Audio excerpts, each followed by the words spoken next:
hunger for stress relief, hunger for emotional effectiveness. There's a hunger for self-care and me time. And Yeah. that is really triggered by being too busy. So if you are comfort eating, if you're eating as a reward, that end of day uh, bowl of ice cream and Netflix binge that where you're staying up too late and you're eating it and you know you don't want to do it, but you do want to do it because it's just like, I deserve this. This is all I've had for me all day, is probably related to a hidden hunger for self-care and me time. There's a hidden hunger for rest, which is pretty straightforward, right? It's triggered by exhaustion. And that's when you're eating for energy. You are eating because you're too tired to do anything else, right? You've got this list of strategies. You have this idea, all these shoulds in your head about what you should do, but really, you don't have it in you. So that's hugely important.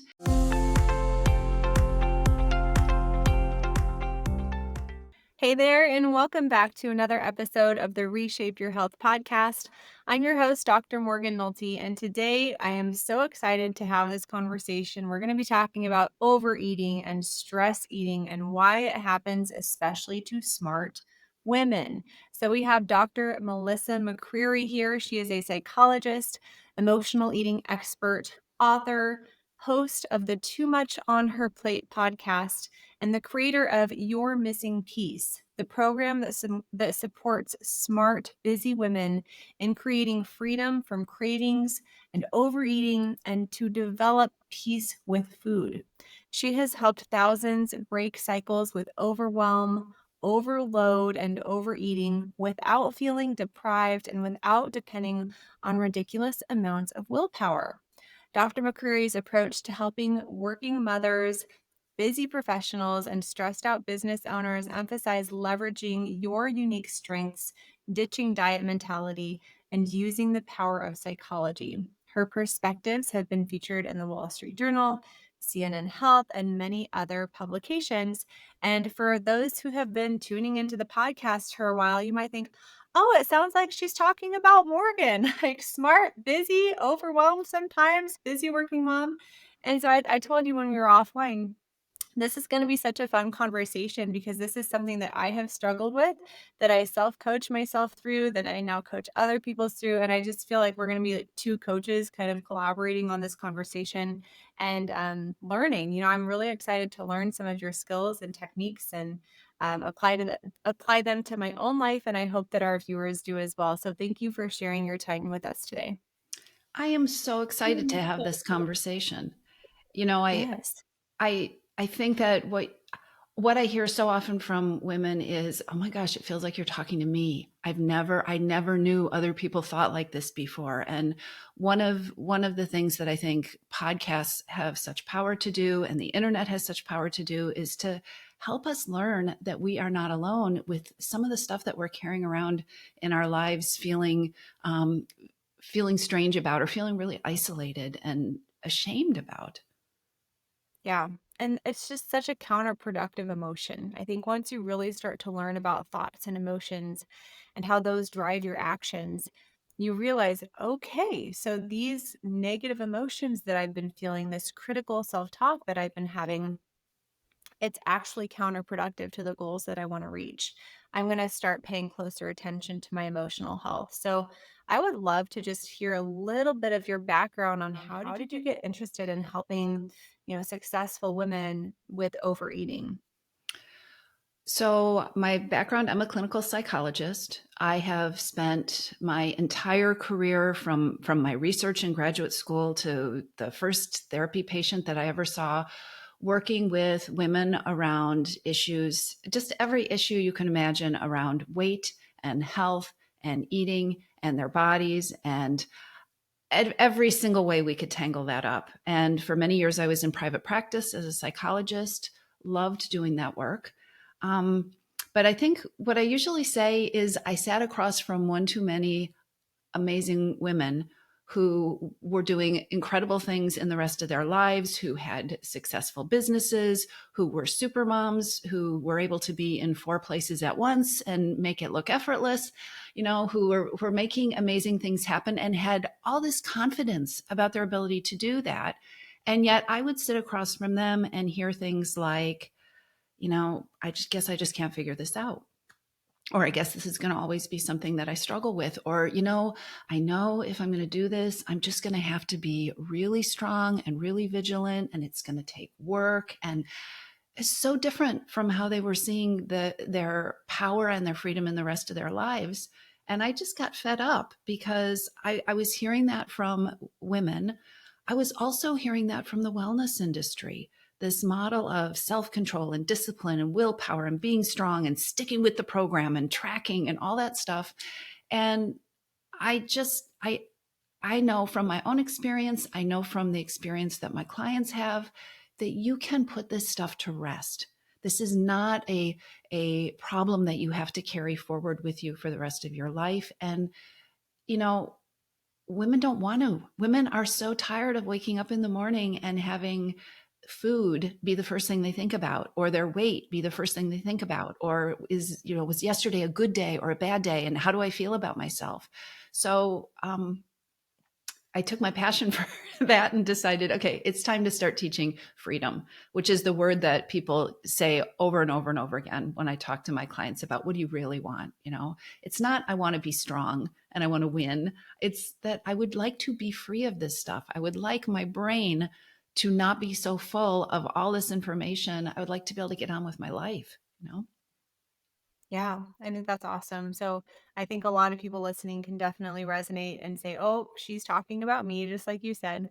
And so let's kind of start. Why are so many successful women stuck in this loop of overeating? Well, there are a couple of reasons. One is that the weight loss industry is making billions of dollars teaching you to focus in the wrong direction.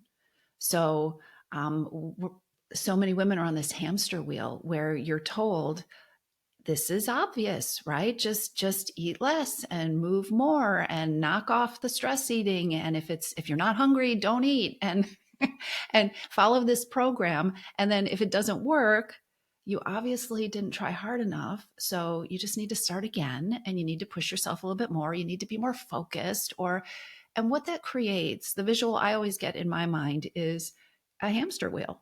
The myth is if you just run faster, if you just put more effort into it, you will eventually get somewhere. And that's not true because there are so many reasons that we turn to food that have nothing to do with that food plan, that aren't addressed by that food plan. And I think that's the place where it's really important to start with people.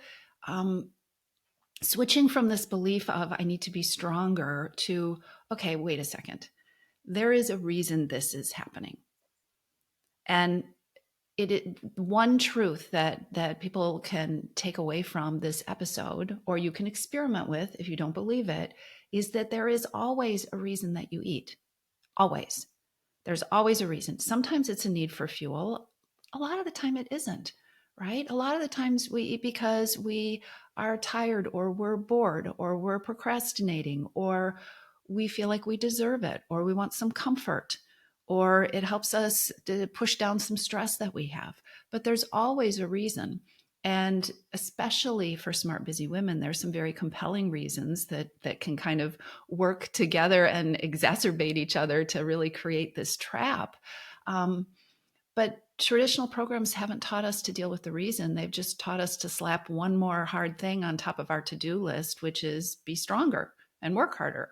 And nobody needs that. And you had mentioned switching your belief. And so I kind of wanted to ask, how do you do that? That's one of my favorite topics of conversation.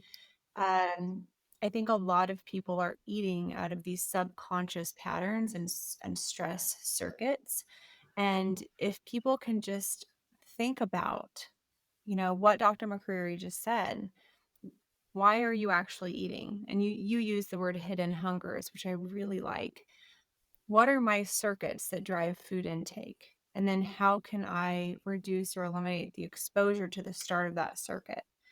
But how do you encourage somebody to switch their belief?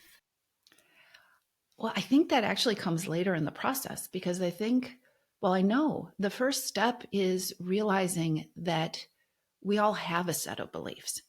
We all have a set of thoughts that cycle through our mind all day long. We all have a soundtrack. It's the way you talk to yourself. It's the way you think about things. It's the way you think about food. It's the way you think about change. It's the things you tell yourself about what you're going to have to do to change. We have these stories that we tell ourselves all day long, or beliefs.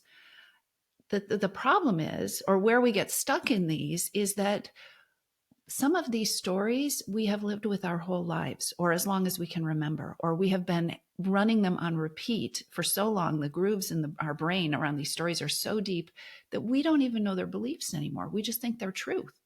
We just think this is the way it is. So I can tell myself, this is hard for me, right? Or I'm no good at that. Or, oh, I really need some sugar. Or food is my freedom. There's one that I hear all the time. Food is my freedom. And so the very first piece is, wait a minute. I need to acknowledge these are just thoughts. These are just beliefs. And I can ask myself a couple of questions. First of all, I need to start looking for them. They're there. There's hundreds of them. Don't get overwhelmed. And actually, you'll think there are hundreds of them, but when you start paying attention over time, they're really just a few, and they have cousins and grandchildren that are that are related. But the first thing is to start looking for them. And then we get to be in charge. We are not our thoughts. We are not our beliefs. And so we get to ask ourselves questions like, is this true? Does it have to be true? But even then, because brains are really sneaky, brains love to convince you that no, it has to be this way, and change is difficult, and of course it's stressful, or of course it's going to be impossible, or of course you always fail when you do this. We also get to ask ourselves whether this is actually a belief that is helpful for us to keep coming back to. Is it really helpful to focus on this belief? And when you realize you have the freedom to say, okay, this is not useful, or to start experimenting with something like, okay, it's possible. I don't know if it's absolutely true, but it's possible that maybe this isn't the best feeling thing I could do for myself right now. I keep telling myself that I deserve this ice cream and nothing will make me feel as good as, relaxing in my chair at the end of the day with this bowl of ice cream. It's possible that that may not be helping me. Or it's possible that that may not be true. I may not know what else to do or think, but it's possible I could solve this problem in a better way.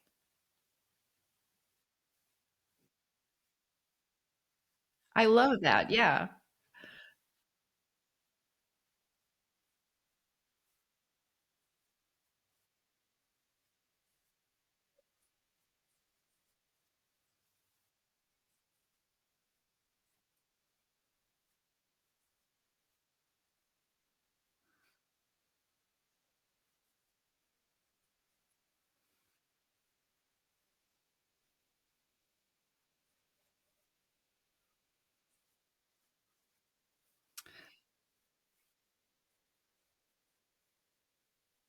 Well, it's an interesting question. I think it's a really good question because I think that when we think about discipline and willpower and inner strength and all of these things we associate with dieting and weight loss and changing your eating, it really is thinking about doing a hard thing.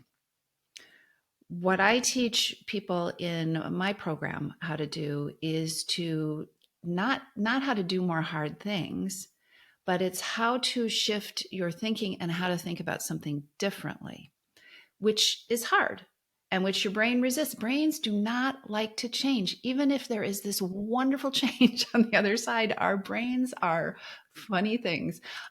So it's challenging to change, which is one of the reasons being in a group program or having support or working with a coach is so powerful.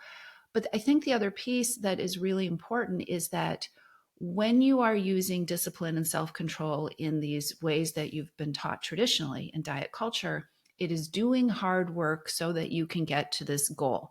And when you get to the goal, you're supposed to be happy.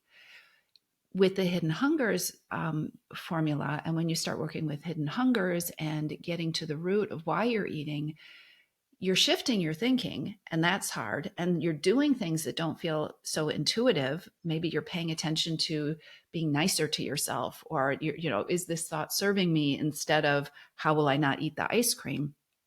But what happens really quickly is there's a positive payoff. It feels good to do this thing. And so instead of needing more and more discipline to do it, what happens is you start to create momentum. And I'm a visual person. So I always think about, like, once you roll, you've got this big rock and you get it to the top of the hill. And once you get it over the edge, it starts going and it's moving and it's almost unstoppable. And that's what happens when you start addressing the reasons that you're overeating, or the reasons that you have the craving, or the reasons that you're finding yourself standing in front of the pantry thinking, how did I get here? And where did half that bag of pretzels go? Once you start addressing the reasons, you don't need the discipline and the willpower, because food is not calling to you in the same way, because you're getting what you really need. Well, let me ask you this. So I think one of the things that's so powerful is recognizing our needs, and that requires awareness.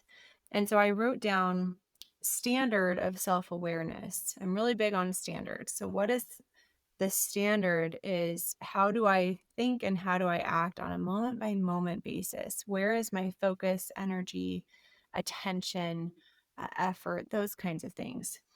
And I know from personal experience, being a busy mom, a Mhm. working mom, it can be so easy to be on like autopilot and not even pause throughout the day. I told you, I have 7 hours of video calls Yeah. today with very minimal break in between. And I'm working on changing that to be sure that I have, breaks, or at least one break built in. I have developed pretty good self awareness to take deep breaths when I can, to be mindful, to know that on a day like today, I'm at risk of overeating or emotionally eating because I'm not incorporating more pauses throughout my day. And like for me specifically, what I realized is eating was the only time I was taking a break. Yes, And eating so becomes the I started. pause. Yeah. Yes, eating was the pause, and oh man, I wanted more pause, I wanted more rest. And eating activates that parasympathetic rest and digest nervous system, so they really go very nicely together.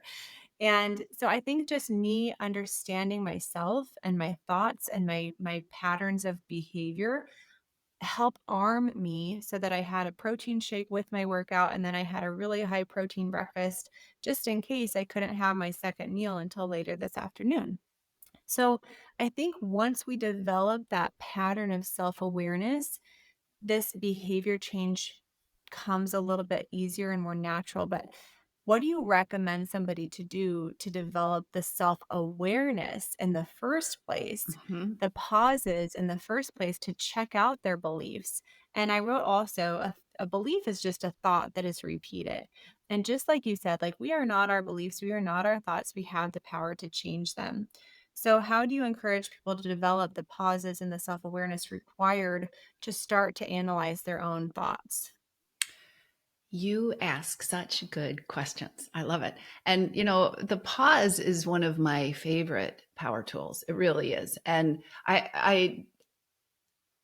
so often we make a bigger deal of something like that than it needs to be. And I think that's the first thing you got to do. You got to soothe your brain, who is now saying, what? I'm so busy. How am I supposed to take, how am I, now you're telling me I should meditate, or I should, like, no, a pause. As a client of mine called it, and I will forever use this term, she said, oh, it's like putting a little comma in this very long sentence. I just need a comma. Right? It doesn't have to be even a period. It just has to be a comma. And so the first thing is figuring out that it can be teeny, teeny, tiny. For me, a pause is taking a deep breath. Taking a deep breath, you can do it in a bathroom stall. You can do it as you go to fill your water bottle, but just taking a deep breath and asking yourself, what do I know about what I'm feeling? What do I know about what I'm needing? What do I know about what I'm wanting? And I don't know anything is a fine answer. And then you can get curious about that. How is it that I'm living inside my body and I have no idea what I'm feeling? Not from a place of self blame, but this is quite interesting. How can I be expecting myself to take care of my feelings when I have no idea what they are? So it's just a comma. That's the first thing. I think that once you start to get clear on how your pattern of hidden hungers works, there are 5 main hidden hungers that show up for smart, busy women. And what happens when I start to talk about hidden hungers, they're driven by things like stress and emotions and being too busy and being exhausted and not getting enough time for yourself and being too hard on yourself. And so what happens when I start talking about hidden hungers is that overwhelm then follows, because people say, okay, I have all of them. Now you're telling me I have 5 other problems that I didn't know I had. That is not the case. Just like a pause can be a comma, what I have found is that if you can identify what your primary hidden hunger is, and there's actually a free quiz on my website, you can take it. It's 30 multiple choice questions, I think. But once you find out what your primary hidden hunger is, and then when you get the results, you're going to get some very simple action steps. Do this, try this, practice this, experiment with this. That helps you start to see how teeny tiny changes can start to shift you from this hamster wheel where it does feel like you're rolling a boulder uphill to that place where you have momentum, creating a more positive cycle.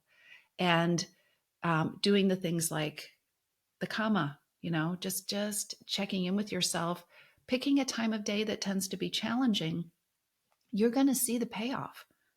Right. And so there are all the things like setting reminders on your phone or putting a post-it note on your monitor, or setting it up next, doing it when you wake up in the morning and when you get home from work, or those kind of things. But I think the place where high achievers get stuck is they set themselves up by telling themselves they have to do this big hard thing, which is overwhelming, or they don't want to do because they're already too busy. And so they procrastinate. And then that builds up and becomes more stress and overwhelm. And then it's easy to just go to the pantry and get a handful of cashews. Make yourself feel better. Now, I wanted to go back to something that you said and highlight the wisdom in there. And this might be a really nice evening routine question. If somebody already has an evening routine, I've been talking about those a little bit more on the podcast. What am I feeling? What am I needing? What am I wanting? You said that and you just like flew by it. And I'm like, whoa, whoa, whoa, we got to put a pin in that, because that's a really, really good series of questions to ask yourself, whether it's during a pause, whether it's morning routine, evening routine. Maybe if you can create some space between you and the food.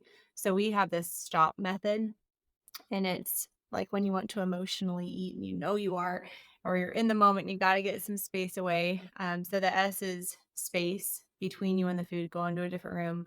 The T is time. The O is observe. And we typically use like a series of questions. And then the P is, we'll make your plan. What are you going to do instead of emotionally eat? You're going to have a cup of tea. You're going to brush your teeth. Are you going to eat it without guilt? What's your portion going to be? That kind of stuff. But in that observe phase, those would be really, really good questions to ask. What am I feeling? What am I needing? What am I wanting? So I wanted to just pinpoint that because I really liked that. And then you had mentioned a few things, but I just really wanted to nail down, what are the 5 hidden hungers that a lot of busy, successful women tend to have? Talk about those. So there's a hidden hunger for stress relief, Okay. which is, of course, triggered by stress and leads to stress eating. Um, there is a hidden hunger for emotional effectiveness. Like, I got to do something with these feelings, which happens, well, it leads to emotional eating. Um, it's triggered by emotions, but it also, I want you to listen to how these hidden hungers go together, because I can feel completely ineffective with an emotional situation because maybe I don't have the skills. Maybe somebody's really angry at me and I don't deal with conflict, and I just want to numb myself with food. But I can also feel really ineffective with emotions because I'm so stressed out, and I have this other hidden hunger, which is, uh, well, I'm too busy. So we'll get to the other hidden hungers, but I'm too busy and I'm exhausted and I'm stressed out. And so normally I'd be fine in this situation, but my bandwidth is all used up. And so I'm going to be emotionally eating. And that's one of the reasons it's so important to know about these Yeah. other hidden hungers, because you can emotionally eat and be very comfortable dealing with emotions. It's just the timing this thing showed up did not work for you. So, Okay. hunger for stress relief, hunger for emotional effectiveness. There's a hunger for self care and me time. And that is really triggered by being too busy. So if you are comfort eating, if you're eating as a reward, that end of day uh, bowl of ice cream and Netflix binge that where you're staying up too late and you're eating it and you know you don't want to do it, but you do want to do it because it's just like, I deserve this. This is all I've had for me all day, is probably related to a hidden hunger for self care and me time. There's a hidden hunger for rest, which is pretty straightforward, right? It's triggered by exhaustion. And that's when you're eating for energy. You are eating because you're too tired to do anything else, right? You've got this list of strategies. You have this idea, all these shoulds in your head about what you should do, but really, you don't have it in you. So that's hugely important. And then I think my favorite hidden hunger, and it's my favorite because we just zoom past it all the time and it is so powerful, is a hidden hunger for compassion. And that is that's how do I describe that? Well, first of all, if you're doing mindless eating, if you're doing eating to numb, if you are eating on autopilot, you want to look for a hidden hunger for compassion. And what that what that feels like isn't, oh, I need compassion. It feels more like wanting to avoid things, right? Because you're overwhelmed, because you're exhausted, because you're too busy, because there's just this perfectionism and you're being really hard on yourself. So, hidden hunger for compassion often comes up when you've got stuff going on in your life that you can't do anything about. So maybe you have a lot of stress or you have tough emotions or you haven't, or you have 7 hours of Zoom meetings back to back, right? Or you haven't been able Yeah, to I get was thinking enough. that's probably the one for me today. Yeah, you haven't been able to get enough sleep. And what we have learned in our culture is you're supposed to push through it. You're supposed to be tough. You're supposed to like just do it. Get some sugar, get more energy, get eating. Just keep going. You need to do this thing. Caffeine. Yeah, like, have another Yeah. cup of coffee. Yeah. Yes. And a hunger for compassion looks a lot more like, I am having a really hard day, or this is really hard, or, I'm really proud of myself that I did that thing, or, it's compassion, which we, especially smart, high achieving people, tend to just completely plow through and overlook. And then diet culture teaches us that we don't deserve that until we've done the good thing or not eaten or gotten to the number on the scale. Right. And so it's a huge trap. Well, I think I'm going to look at those. I've definitely related to all of those at Mhm. one point or another. Especially the self-care and me time when my kids were young. I mean, I just Yeah. had such a habit of like popcorn and chocolate chips after I put the kids in Uh-huh. bed. I had to break that habit, but that was my me time. This compassion one is really interesting, even though I definitely really relate to the stress relief and the rest too. Now, the compassion, is it for self-compassion or That's compassion where from it starts. others? Yeah. Self-compassion. Okay, which is cool. You can't receive compassion from other people if you don't have it for yourself, right? Isn't that an interesting one? I'm guessing a light bulb just went off for somebody listening there. I wanted to go back to the emotional effectiveness. That's the Yeah. most surprising one on the list to me. Huh. Can you give some examples, like from maybe your quiz? Like, how would somebody know if their hidden hunger is emotional effectiveness? Or would it be more properly termed like their trigger is emotional ineffectiveness? Is that right? And Yes. they're hungry for emotional. You're hungry to feel effective in that situation, but it's going to show up. That's straightforward emotional eating. That is Okay. when you're eating because you're anxious and you're eating because you're bored, or you're eating because you're so happy you don't know what to do with yourself, or you're uncomfortable, or you've got a big presentation coming up. So it emotional eating, I think what I want to make sure to be clear about is that sometimes we are emotional eaters and we can spend all day long trying to figure out the emotions and then not get anywhere and then throw up our hands and say, and feel ineffective, right? And powerless. Sometimes emotional eating is triggered by these other hidden hungers. You wouldn't be eating because you were anxious if you weren't so exhausted, and if you had had some time to sit down with your journal in the morning and think through this situation. So the idea of hidden hungers helps you be strategic. It helps you target things so you can be way more effective than okay, I guess I just needed more skills in dealing with anxiety. Maybe you do. Maybe you're just exhausted. Mhm. So I'm kind of curious if somebody has like a dominant one, Yeah. let's maybe take self-care and me time, for example. That's a tough one. I think a lot of people listening are caretakers, maybe of young children or aging parents, or they're helping their kids out, watching their grandkids. Maybe they're working. And so they feel like they spend all day just giving, giving, giving to other people. Hmm. And this used to be, I think a lot of people honestly don't even give this a second thought. Hmm. Like their autopilot, that subconscious programming is self care is selfish. And taking time for myself is a frivolous privilege that I don't have. Or I How can't do, do it, or I can't have it. So why should I think about it anyway? I just need to suck yeah, it up, it, and move it's on. not in the cards for me. Yeah. Yeah. So, how would you coach somebody through that if they have some limiting thoughts? Because I'm sure that comes up all the time is people letting external circumstances dictate their internal behavior and like just blaming external circumstances a lot. Well, I can't quit my job or, I can't leave my Hmm. family, like all these things that are making them feel a certain way, they say. Where do you even start with somebody when it comes to taking a little bit more um, onus on their reactions to their environment and that the reaction is kind of maybe causing the stress or the reaction of the thought, oh, I don't have any time for myself. Like that's not on the cards for me. How do you coach them through those thoughts? I think you come from a couple of different angles. One is, can you really try on the belief that you deserve it, whether you can have it or not? Um, and the other direction, because again, we can't receive if we're not open to it.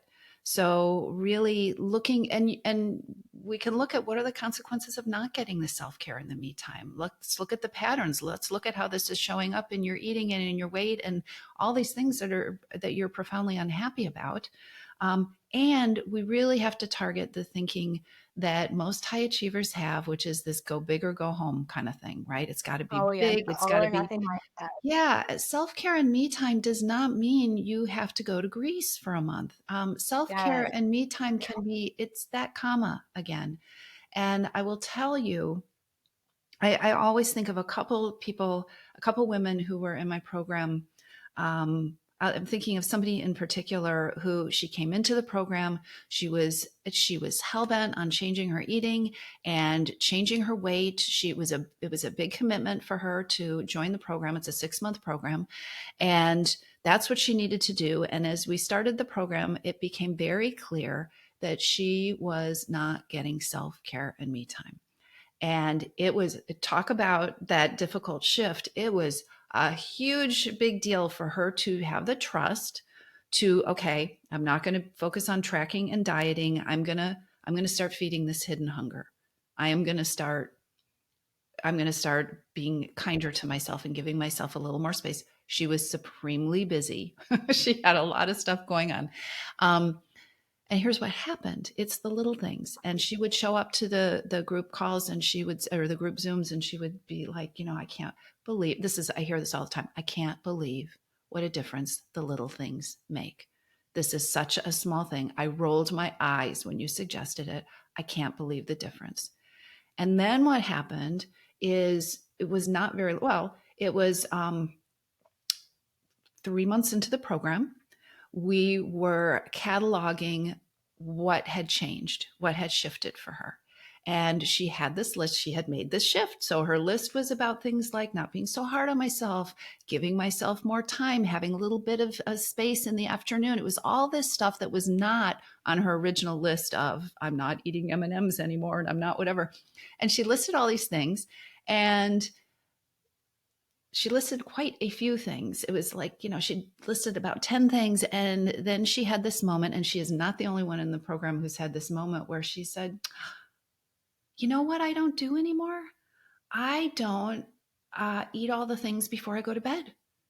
I don't do that anymore. She said, I just realized I used to do that every night when I joined the program, and I don't do that anymore.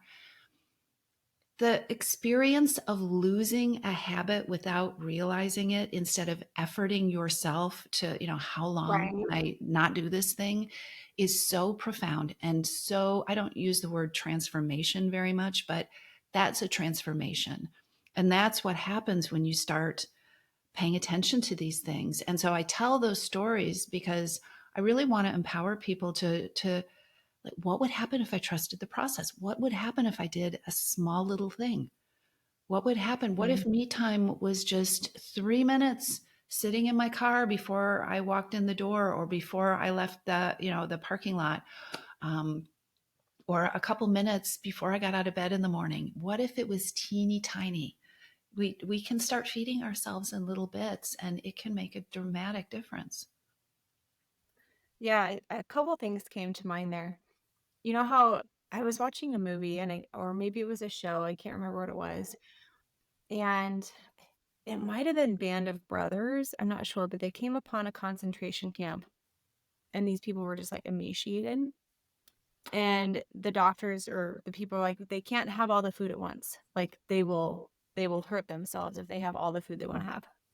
And so I think that that's kind of the same way, like your brain will reject something that is too extreme for it. And Yeah. so these women, they're like all or nothing, like I'm going to go to Greece or I'm going to go on a 2-week wellness retreat.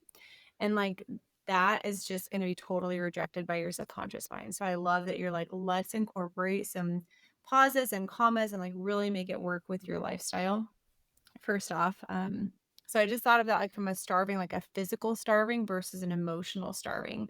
We have to kind of feed it in the small increments and like bring it back to health so that your body gets used to that and your brain doesn't reject it.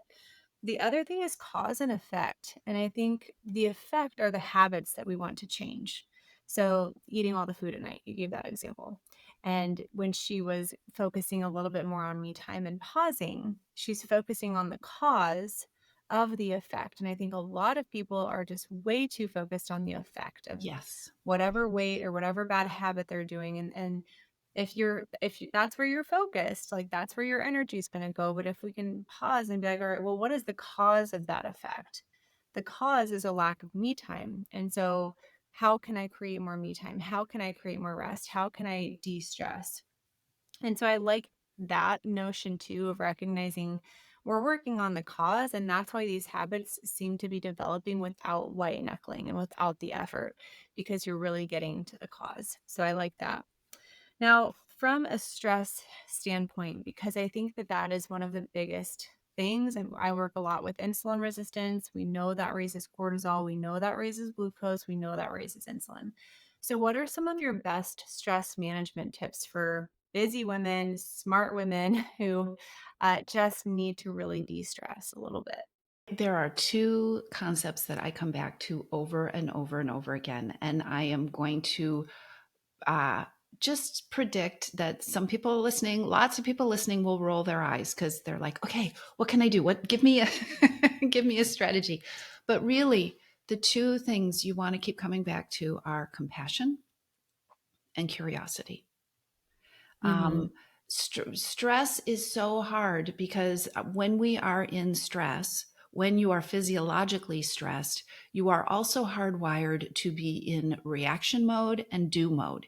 When you are stressed, your brain is going to be saying, what do I do? What do I do? What do I do? I need to make it go away. I need to not feel this way. I need to, da, da, da, da, or I need to numb it. I just need to, like, mindlessly eat and make it all go away. And one of the most powerful things we can do about stress is start from a compassionate place. Not the boot camp instructor, not there's nothing you can do about it, so you might as well just keep plowing on ahead. Like wait a minute. this is hard. I'm having a hard time. I am feeling at my max here. I am Mhm. feeling whatever it is, unappreciated or, huh, and not just again a comma. What's it like to just feel the kindness for yourself without jumping into, and so what am I going to do about it? Or what can't I do about it? Or what? That's the first thing. Compassion and then being curious, like what's a little way I is there something I could do for myself? Is there an act of kindness I could do for myself? If this happens again, is there something I could do often before the stress? How could I kind of create some padding so it's a little softer?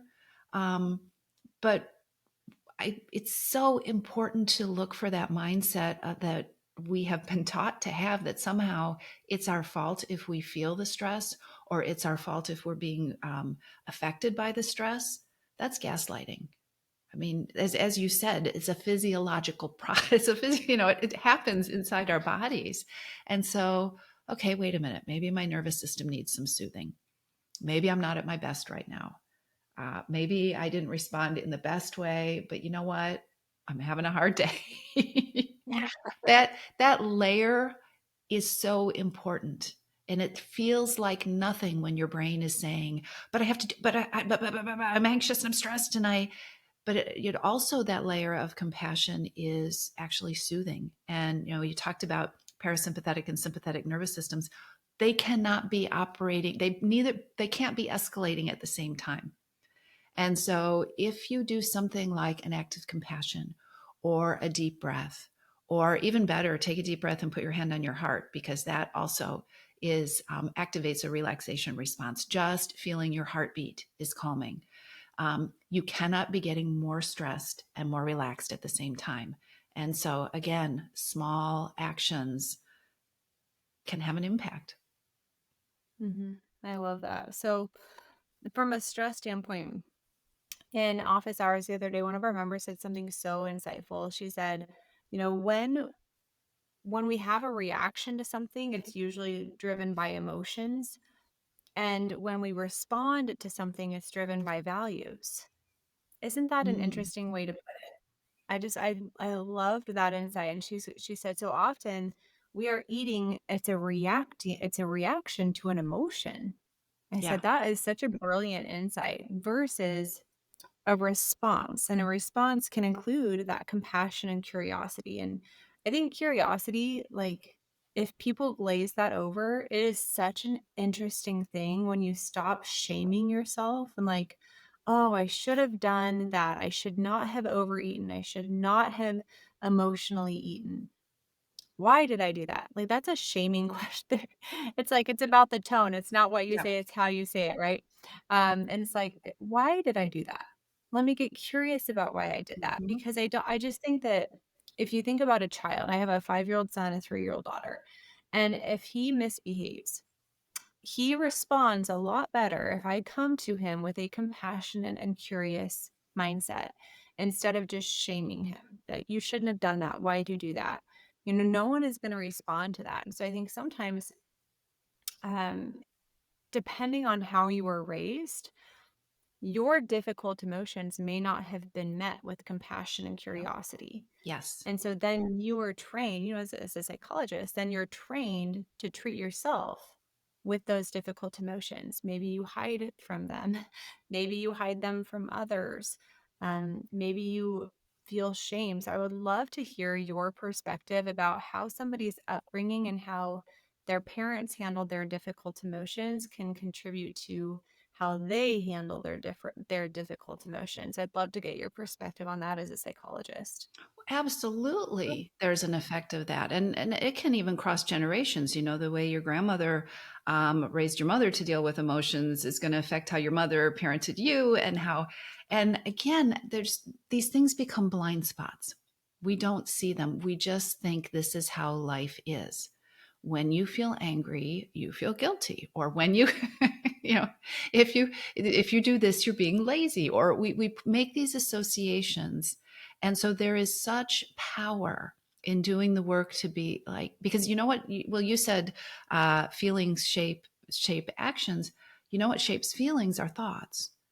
And so if you're feeling a certain way, if you're feeling overwhelmed, it is often really helpful to think, okay, what am I telling myself? What am I believing right now that is contributing to me feeling overwhelmed? And can I play with that? Um, and I lost your question. Your question, Well, how your parents dealt with difficult parents. Yeah. emotions drive how you deal with difficult emotions, and a lot of times that involves food. I mean, as a Yeah. parent, I know how easy it is to potty train with chocolate chips or like to give food for a reward. And I have to be so cognizant of how much sugar my children eat because it's everywhere around them at school. It can be birthday parties, holidays, everything, and so I have to be very mindful of, is this developing a pattern of reward? Yeah. So I would just love to hear, like, from your experience with your clients, what other patterns of behavior may stem from how their parents treated them? And then I want to talk about this just to bring awareness to it so people can release that. Because like you Yeah. said, it's a blind spot. So what are these blind spots that you notice in people that sometimes you just got to shine a light on it and it's like a mouse that'll go away once you bring awareness to it. I think the one that's most startling to people, because I think what I see most of the time is people are aware that, oh, we used food for everything, or my mother always rewarded us with food, or she comforted me with food. I think the most troublesome uh, places for women who are stuck in this place with overeating is the diet talk they grew up with. My mother took me to Weight Watchers when I was 11 years old, or my mother was always on a diet, or the doctor said excuse me, excuse me. The doctor said I was a little too plump and that I shouldn't have ice cream. And so my mother started hiding it in the back of the freezer. There's that stuff. And then what happens is I'll show you, I'll eat whatever I want eating that either comes up then, and that makes complete sense to me. Nobody's going to take control of my body. I'm going to sneak and eat this stuff in the in the closet or before mom gets home from work or whatever. But that stuff we carry through with us, and that gets tangled up in making choices, and what feels like a good choice for me versus what feels like a should versus I don't want a should. I've been having shoulds my whole life, and I always have to eat all the stuff because I've been told I can't, or eating in secret, eating in private, eating in the car before you get home. Taking a look at those Like kind of finishing the patterns. food. And Yeah. Oh, I'm that's a great wow, one. that's Yeah. a tough one for me. Like, my daughter is not a huge eater sometimes, and we're very big on protein in our house.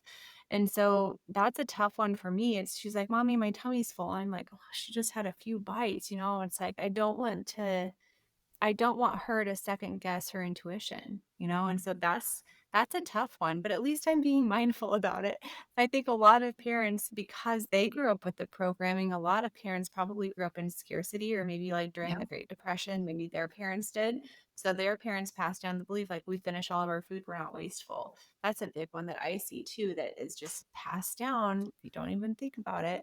And then if they waste food, they maybe throw it away, they feel guilty, they feel shameful. So what are your thoughts on that one? I think it's huge. We had a great coaching session inside Your Missing Piece one week where that came up, and we were talking about and there were people in the group who, like, it felt impossible to leave food on the plate. If you put too much on, you had to eat it, or if it came, so we did some experiments. There was that issue, and the other issue was if somebody offers you food and that their Yeah. feelings will be hurt or they will be Yeah. disappointed if you don't eat. And so we set up these experiments around, okay, this week, where are you going to play with this? How could you play with leaving some food and see what happens? Or is it, and also the thought, is it really not wasting to eat food you don't want? Is that less wasteful than not eating the food that your body doesn't need and not waking up with gastric reflux in the middle of the night and not, Right. so we played with thoughts, but also people started experimenting with, okay, how can I have a situation with a friend where I just choose not to eat? Not because it's a secret diet, but I want to observe. I want to be curious about what happens. What will it be like? What will I feel like? Will she really react the way I think she will? And so we did some practicing of how they wanted to handle it or what they wanted to say, or just kind of visualizing what it would be like.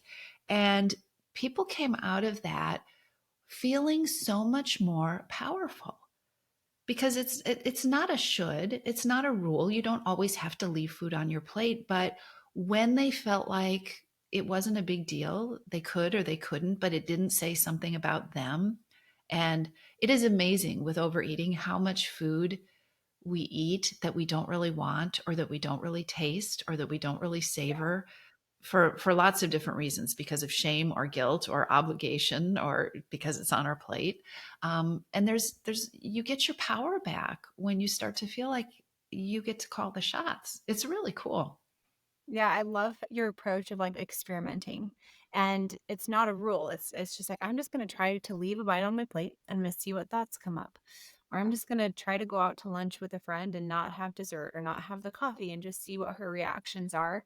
I think a lot of times people don't take action because they have this idea in their head about what that's going to take from them, or like what effort it's going to take, or what other people's responses are going to be. And so they don't take action because they don't know what's going to happen when they do. And they have thoughts about that, but if you just like, I'm just going to do it and see what happens and treat it as an experiment, it really takes the pressure off, and you're giving yourself permission to observe and just think about it instead of like judge anybody or judge yourself. So I like that tip a lot. We have covered so much in this episode. I really think it's been a helpful one. Is there any other tips or tricks that you wanted to share before we wrapped it up? Oh, we could talk forever. I mean, this has been such a fun conversation. I think the main takeaway, there is always a reason that you're eating. Give yourself permission to be curious about it. Self-blame and guilt, you can't really be curious, as you pointed out, if you've already decided it's all your fault and you just need to work harder. Curiosity is a power tool, and so is compassion. And I would invite people to come and take the Hidden Hungers quiz as a really easy way to start heading your brain in this direction instead of the old hamster wheel. Yeah, I love it. And it's very much in alignment with some of the mindset stuff that we teach inside of our program. And can you let people know where they can find you, where they can learn more about your stuff? Absolutely. It's pretty easy. Too much on her plate.com is my website. That's where you can take the quiz. You can download a Freedom from Overeating roadmap there, which is a guide to my podcast and where to get started with the podcast episodes. The podcast is Too Much on Her Plate with Dr. Melissa McCreery, and that's wherever you like to listen to this podcast. And Facebook and Instagram are also Too Much on Her Plate. Which I think is a really cute thing. It's like too much on her plate, actually, and then In too much on her every sense calendar, of the word, schedule, yeah. everything. Yes, I like that a lot. All right, Dr. McCreery, thank you so much for your time and expertise today. I know that you helped so many people. I know you helped me. You've given me more tools for myself and for coaching, and I really appreciate your time. Thank you.